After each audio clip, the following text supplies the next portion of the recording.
Hi friends, ఇవాళ మా ఇంట్లో నేను ఏమేమి స్పెషల్ చేశానో చూద్దురండి. రైసు, బెండకాయ తాలింపు, దొండకాయ చట్నీ, పెరుగు, బియ్య పిండి చెక్కలు. రండి ఫ్రెండ్స్, భోంచేద్దాము.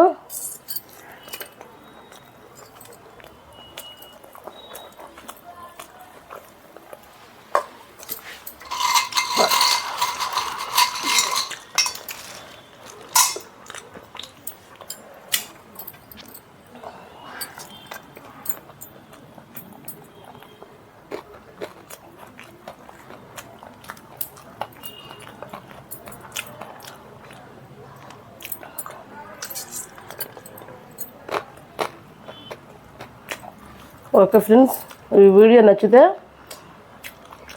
ప్రతి ఒక్కళ్ళు లైక్ చేయండి ఫ్రెండ్స్. Okay, bye friends.